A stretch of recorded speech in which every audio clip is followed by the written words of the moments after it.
Welcome back. Diwali के खास मौके पर हमारे साथ जुड़े हैं देश के जाने माने पोर्टफोलियो मैनेजर नीलेश शाह, जो कि एनविजन कैपिटल के फाउंडर, एमडी एंड सीईओ हैं। नीलेश शेयरों को परखने की कला में माहिर माने जाते हैं। स्टॉक पिकिंग स्किल्स के साथ लॉन्ग टर्म ग्रोथ स्टोरी तलाशना भी इन्हें खूब आता है। और इससे पहले नीलेश कोटक म्यूचुअल फंड में भी रह चुके हैं, कोटक सिक्योरिटीज़ में भी रह चुके हैं, तो बाय साइड सेल साइड दोनों का एक्सपीरियंस है नीलेश को। तो उनसे बात कर रहे हैं। नीलेश जी, गुड मॉर्निंग। सबसे पहले तो आपको धनतेरस की बहुत बहुत शुभकामनाएं और दिवाली की अग्रिम शुभकामनाएं आपको। सारे दर्शकों को भी शुभकामनाएं धनतेरस और दिवाली की, और ये आशा के साथ कि अगला संवत भी बहुत ही बढ़िया उभरेगा सारे दर्शकों और सारे निवेशकों के लिए। और नीलेश जी, चाहे कोटक में रहे, चाहे कोटक सिक्योरिटीज़ में रहे, चाहे एनविजन में रहे, दिखते वैसे ही हैं जो 2003 में दिखते थे। मेरे ख्याल से अभी भी उतने ही फिट। और उस फिटनेस का पहले तो राज बताइए जरा नीलेश जी। नहीं, मार्केट ही फिट रखता है। मार्केट में टिके रहना है तो फिट रहना है, और मार्केट में टिके रहे तो खुद फिट रहेंगे। यही सा सिंपल सा रूल है, सिंपल सा फिलॉसफी है। बिल्कुल। और मैं बता रहा हूँ नीलेश जी के साथ मैं कहीं बाहर सोशल इवेंट पे भी मिलता हूँ तो वो चाय कॉफ़ी वगैरह कुछ नहीं लेते, एकदम बहुत स्ट्रिक्ट डिसिप्लिन के साथ काम करते हैं। अच्छा नीलेश जी, चलिए मार्केट की बात करते हैं अब। इस समय वेल्थ क्रिएशन अपॉर्चुनिटीज़ इस समय मार्केट में हैं, और अगर हैं तो कहाँ हैं? वेल्थ क्रिएशन अपॉर्चुनिटीज़ बरकरार रहेगी, क्योंकि इंडिया का जो इकोनॉमी है अभी भी बहुत मजबूत है, रिजिलियंट है। कई सेक्टर्स अच्छे कर रहे हैं, बिजनेसेस अच्छे कर रहे हैं, प्रोडक्टिविटी एफिशिएंसीज़ पे बहुत ध्यान केंद्रित है। हर कंपनी, हर मैनेजमेंट जिससे बात करते हैं तो कॉन्फिडेंस लेवल्स काफ़ी अच्छा है। तो हमारा ये मानना है कि वेल्थ क्रिएशन एक मैराथन है, ये चलता रहेगा। जो एक थीम, जो एक अपॉर्चुनिटी सबसे जो सॉलिड और जो एक लॉन्ग टर्म के लिए लग रही है वो है फाइनेंशियलाइजेशन की अपॉर्चुनिटी। हमारा ऐसा मानना है कि जो हमारा देश है, जो कन्वेंशनली एक देश सेवर्स का रहा है, वो देश वो एक कोहोर्ट जो है वो अभी एक इन्वेस्टर्स की ओर बढ़ रहा है। कन्वर्ट हो रहे सेवर्स से इन्वेस्टर्स, पहली बात है। दूसरी बात, जो यंग कंज्यूमर है वो एस्पिरेशनल होता जा रहा है, तो या तो खुद की कमाई से भी खर्चा करना चाहता है, या लोन लेके भी अपने लिए घर, अपने लिए गाड़ी, अपने लिए काफ़ी और सुविधाएं लेने की उम्मीद रखते हैं। तो ये जो अपॉर्चुनिटीज़ है फाइनेंशियलाइजेशन की, ये एक बहुत मजबूत अपॉर्चुनिटी, और जो एक डिजिटाइजेशन पिछले जो 5 साल 10 साल में जो एक डिजिटाइजेशन करके हो रहा है हमारे देश में, उससे फाइनेंशियलाइजेशन को एक बहुत बड़ा बढ़ावा मिल रहा है। तो अक्रॉस द बोर्ड एक ये फाइनेंशियलाइजेशन, चाहे उसमें बैंक्स हो, स्पेशलाइज्ड लेंडर्स हो, जो कंपनी ऑनलाइन बेसिस पे इन्वेस्टमेंट प्रोडक्ट्स बेच रही है, इंश्योरेंस प्रोडक्ट्स बेच रही है, माइक्रो फाइनेंस की अपॉर्चुनिटी, ये सारी जो है ओवरऑल फाइनेंशियलाइजेशन के कंपोनेंट्स है। और हमारा ऐसा मानना है कि अगले 1 साल, 5 साल, 10 साल के लिए ये एक बहुत बड़ी, डाइवर्स और लॉन्ग टर्म अपॉर्चुनिटी है। एक बात जो आपने कही कि लोन लेकर लोग कंजम्पशन कर रहे हैं, ऑब्वियसली वो एक बहुत अच्छी चीज़ है, लेकिन एक जो रिस्क फैक्टर ओपन हो रहा है कि कहीं लोन लेकर शेयर मार्केट पर नहीं डाल रहे हैं। मैं एक रिपोर्ट पढ़ रहा था कि इसमें काफ़ी एक चलन आया है कि लोग पर्सनल लोन ले रहे हैं और स्टॉक मार्केट में डाल रहे हैं, और वो भी ट्रेडिंग में। और वो सभी की रिपोर्ट भी है कि 90% ट्रेडर्स पैसा लूज़ करते हैं। ये कहीं जाके क्या आपको लग रहा है कि ये थोड़ा सा इक्विटी कल्ट पे थोड़ा सा नेगेटिविटी भी ला सकती है, या फिर एक छोटा सा हिस्सा है ये? हमारा ऐसा मानना है कि ये छोटा सा हिस्सा है। शायद संख्या में बड़ा हो, जो लोग ऐसा कर रहे होंगे, वो एक काफ़ी अच्छे मात्रा में हो सकती है। लेकिन जो पहले से भी है, चाहे वो आप ट्रेडिंग उसको कहे, डेरिवेटिव्स कहे, फ्यूचर्स एंड ऑप्शंस है, वो डायरेक्टली इनडायरेक्टली वो एक लेवरेज्ड प्ले ही है। चाहे आप खुद लोन लेके निवेश कर रहे हैं या ट्रेड कर रहे हैं, या आपको जो पहले ब्रोकर आपको एक फंडिंग फैसिलिटी देते थे, या जो फ्यूचर्स एंड ऑप्शन में भी एक इनबिल्ट लेवरेज तो है ही। तो वो एक प्रोडक्ट का प्रॉब्लम है, और वो चलते आ रहा है। ऐसा नहीं है कि ये एक नया ट्रेंड है, ये चलते आ रहा है। हाँ, अगर कोई 7, 8, 9, 10% पे बोरो करके अगर समझो इन्वेस्ट कर रहे हैं हाई क्वालिटी स्टॉक्स में, या अच्छे म्यूचुअल फंड्स में, या सिप्स कर रहे हैं, या अच्छे पोर्टफोलियो मैनेजमेंट में पैसा डाल रहे हैं, तो वो एक वहाँ पे तो अभी तक उनके लिए एक मुनाफा का ही एक प्रोपोजिशन बना है, या एक मुनाफे का ही, अगर आप उसको सौदा बोल सके तो ये मुनाफे का ही सौदा बना है, क्योंकि रिटर्न्स जो है वो अभी तक तो हायर ही रहे हैं। मतलब अगर आपने 10% पे बोरो किया है तो अगर 12-15% का भी रिटर्न बना हो तो आपके लिए पॉजिटिव है, और लेवरेज करके तो उसका प्रभाव या इम्पैक्ट बहुत ज़्यादा है। वीरू? ओके नीरज जी, मेरी तरफ से भी पहले आपको धनतेरस की शुभकामनाएं। मैं आपके उस 2020 के लास्ट और 2021 के बिगिनिंग में उस व्यू की बात करना चाहूँगा पहले, जो आपने रियल स्टेट एंसिलरी को लेकर दिया था। उसमें पैसा बना, 3 वर्षों में बहुत पैसा बना। आपकी उस वक्त की कॉल और इस वक्त की कॉल के बीच में लगभग 300 बेसिस पॉइंट का रेट हाइक भी हो चुका है औसतन, और अभी भी स्टॉक्स चल रहे हैं। आपका कोई व्यू यहाँ पर कि ये साइकिल अब थोड़ा सा मैच्योर होने वाली है, प्रॉफिट्स को कैश में कन्वर्ट करें, आपका व्यू इस स्पेस पे?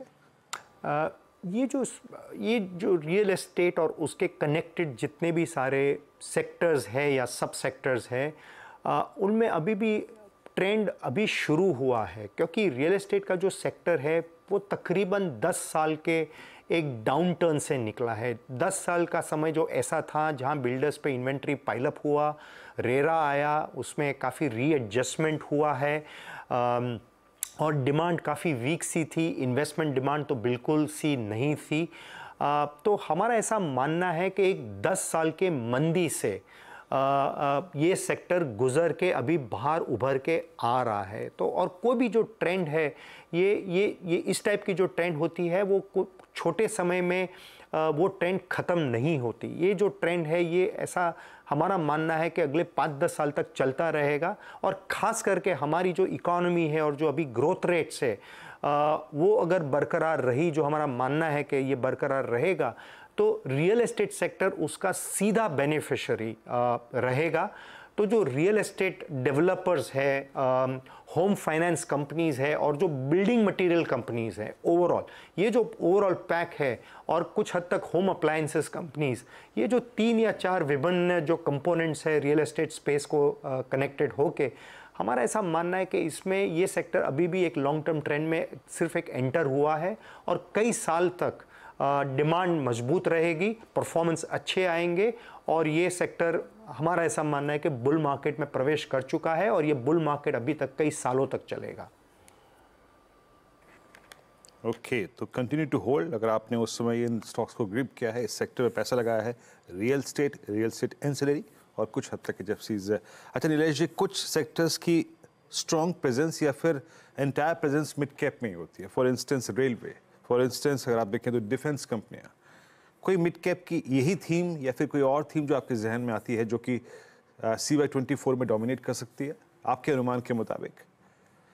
CY24 में अगर मिड कैप की बात करें तो अभी भी जो मैंने पहले भी बात की थी, जो फिनेंशलाइजेशन या फिनेंशियल्स जो है, तो मिड कैप बैंक्स है, मतलब मैं मिड कैप की जगह टियर 2 टियर 3 बैंक्स है, स्पेशलाइज्ड NBFCs है, ये जो एक स्पेस है उसमें अभी भी एक बहुत ही अच्छी अपॉर्चुनिटी अगले 1 साल तक भी बरकरार रह सकती है, और ये एक हमारा व्यू बड़ा पॉजिटिव है ये सेक्टर पे लग के। दूसरा जो है auto component space, auto component space अभी भी वैल्यूएशंस काफ़ी अट्रैक्टिव है, ऑटो सेक्टर में डिमांड मजबूत है, और हमारी कई ऑटो कंपोनेंट कंपनीज़ ने काफ़ी डाइवर्सिफाई किया है, उनका इंडिविजुअल तौर पे वॉलेट पर व्हीकल बढ़ाया है, एक्सपोर्ट अपॉर्चुनिटी है, रिप्लेसमेंट मार्केट है।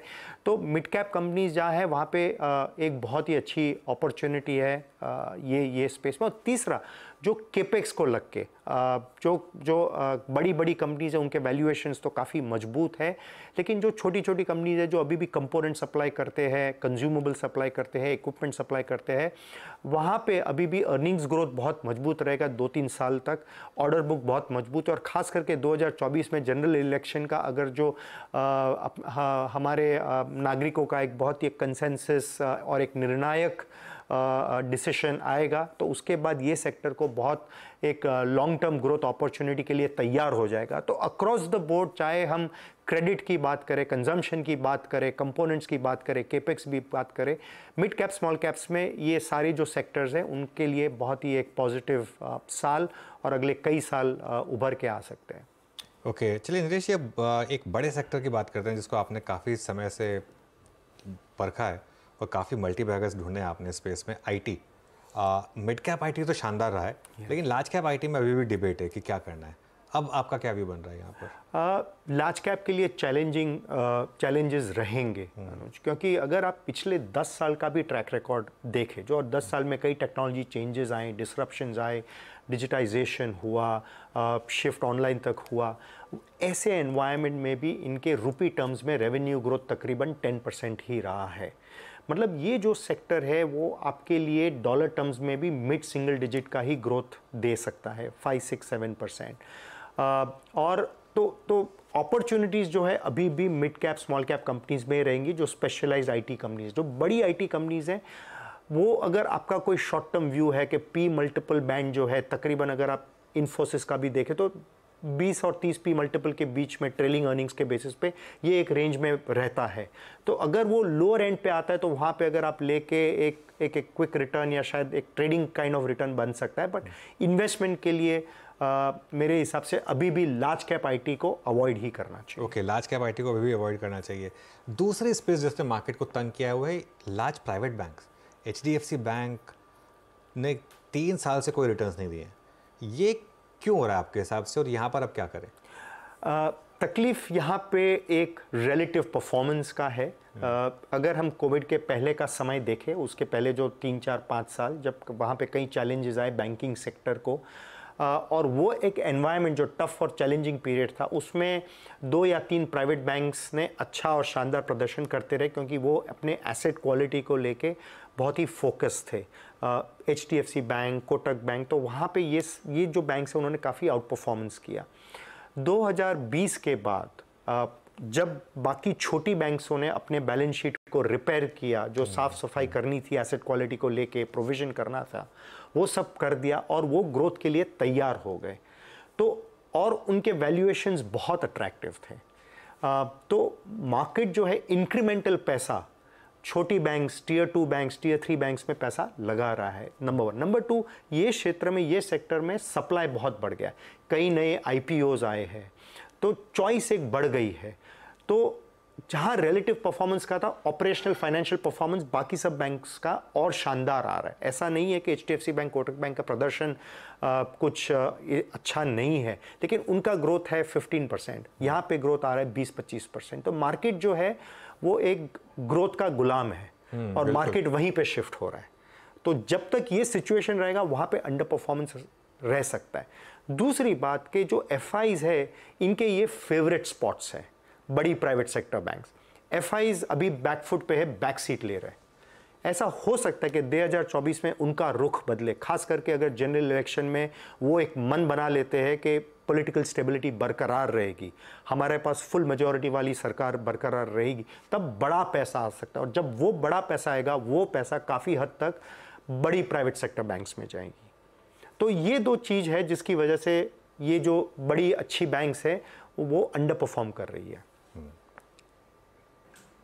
ओके अच्छा नीलेश जी, अगर मैं कुछ ऐसे सेक्टर्स की बात करूं जहां पर हमारे पास चॉइसेस बहुत नहीं है और वहां पे सिर्फ इक्का दुक्का कंपनियां ही पूरे सेक्टर को संभाल रही हैं। फॉर इंस्टेंस, अब इन 3 सेक्टर्स पे ध्यान दीजिएगा सर। एविएशन, इंडिगो, पूरा मार्केट शेयर उनके पास है, प्राइसिंग पावर उनके पास है। दूसरा, अगर आप देखें आपका एग्जीबिशन कंपनियों में PVR, और तीसरा एक बास्केट और रखना चाहूँगा, that's exchanges and depositories. BSE को देखिए आप, MCX को देखिए आप, CDSL को देखिए। इन तीनों स्पेस में से सबसे अच्छा दाव खेलने के लिए आपको अगले 1 वर्ष के लिए, 2 वर्ष के लिए लगता क्या है इस वक्त? जो एविएशन और मल्टीप्लेक्स का जो स्पेस है वो हमने तो आज तक अवॉइड ही किया है, क्योंकि ये सारे जो बिजनेसेस है वो काफ़ी कैपिटल इंटेंसिव बिजनेस है। और जो एविएशन सेक्टर है, जहाँ तक इंडिया का एक्सपीरियंस है, तो इसमें हर 2-3 साल में कोई ना कोई बैंक्रप्सी होती ही है कोई भी एयरलाइन कंपनी की। और दूसरी बात कि इनका जो ऑपरेटिंग परफॉर्मेंस है वो क्रूड ऑयल प्राइसेस पे काफ़ी निर्भर करता है। तो हमारे लिए तो ये क्षेत्र अभी भी अवॉइड है। हाँ, अगर एविएशन सेक्टर को प्ले करना है तो जो OTA कंपनीज़ हैं, ऑनलाइन ट्रैवल एग्रीगेटर्स है, वो एक बेहतर रास्ता है एविएशन सेक्टर पे एक्सपोजर लेने का, क्योंकि वो कंपनीज़ में भले कंपटीशन है, लेकिन वहाँ पे कैपिटल की इतनी रिक्वायरमेंट नहीं है। वो कैपिटल एफिशिएंट बिजनेस मॉडल से बस आपको एक अच्छे ऑपरेटर की तलाश रहनी चाहिए, अच्छे मैनेजमेंट की तलाश रहनी चाहिए। एविएशन, वहाँ पे OTT का थ्रेट बरकरार रहेगा। हालांकि कंसोलिडेशन हो चुका है, तो हो सकता है कि काफ़ी जो चैलेंजेस है अभी ये इनके लिए ये चैलेंजेस आगे आके नहीं उभर पे आएगी, लेकिन कैपिटल इंटेंसिव बिजनेस मॉडल है और कंटेंट आपके कंट्रोल में नहीं है। अगर अच्छी मूवी आ गई तो आपकी ऑक्यूपेंसी रहेगी, अच्छी मूवी नहीं आई तो आपकी ऑक्यूपेंसी नहीं रहेगी। जो तीसरा स्पेस है, जो मार्केट इंफ्रास्ट्रक्चर का जो स्पेस है, उसमें एक्सचेंजेस है, डिपॉजिटरीज है, ये बहुत ही बढ़िया स्पेस है। ये स्पेस ऐसा है जहाँ पे जो हम कहते हैं जो जीता वही सिकंदर, वो बहुत अच्छी तरह प्ले आउट होता है। जो नंबर 1 प्लेयर है, चाहे उनके साथ कुछ भी प्रॉब्लम हो, वो नंबर 1 ही रहता है। स्टिकीनेस बहुत मजबूत है और ये सारे में अभी ऐसा लग रहा है कि MCX एक बहुत ब्यूटीफुली पोजीशन है। CDSL को आपको प्ले करने के लिए और भी कई तरह है प्ले करने को। आप ऑनलाइन ब्रोकिंग फर्म ओन कर सकते हैं या कोई भी म्यूचुअल फंड के RTAs है, वहाँ पे भी आप प्ले कर सकते हैं। लेकिन MCX हो सकता है एक बहुत यूनिक प्ले है। पिछले 10 साल उनके लिए बहुत चैलेंजिंग रहे हैं, लेकिन ऐसे लग रहा है कि कमोडिटीज़ की अभी एक शुरुआत है। खास करके अभी म्यूचुअल फंड्स उसमें पार्टिसिपेट करते हैं, शायद और इंस्टीट्यूशनल इन्वेस्टर्स भी पार्टिसिपेट करते हैं, और जैसे बड़े बड़े प्लेयर्स आते हैं, वॉल्यूम्स बढ़ता है और कई अपॉर्चुनिटीज़ हो सकती है। तो उसमें हो सकता है कि वॉल्यूम्स ये एक्सचेंज का फ्यूचर में मल्टीप्लाई हो सकता है। तो ये एक अच्छी अपॉर्चुनिटी रहनी चाहिए। हालांकि स्टॉक प्राइस पिछले कई महीनों में बहुत अच्छा अप्रिशिएट हुआ है, लेकिन जहां करेक्शन दिखाई दे वहां पे एक कंस्ट्रक्टिव व्यू इस पे बनाना चाहिए। ओके अच्छा नीलेश जी, अब मैं केमिकल का जिक्र करूंगा। इसमें रोज बरोज ट्रेडर्स जो होते हैं वो शॉर्ट या फिर लॉन्ग से कुछ पैसा तो बना ही लेते हैं, बट एक जिसे कहते हैं ना एक साइकिल जो होती है जिस पे आपको बिलीव करना पड़ता है। I mean Covid, post Covid, I mean 2020, 21, 22 बहुत अच्छा गुजरा। डिमांड इनके लिए बहुत स्ट्रांग थी, प्राइसिंग पावर इनके पास थी। फिर अंतिम दौर में इन्होंने कैपेसिटी एडिशन की काफ़ी ज़्यादा। अब आपके पास प्राइसिंग पावर नहीं है, आपके पास चाइना की सप्लाई है, आपके पास यूरोप का ठंडा मार्केट है। ऐसे में आप इन प्राइसेस पर केमिकल पे क्या व्यू रखते हैं नीलेश जी इस वक्त? हमारा व्यू केमिकल पे नेगेटिव ही है।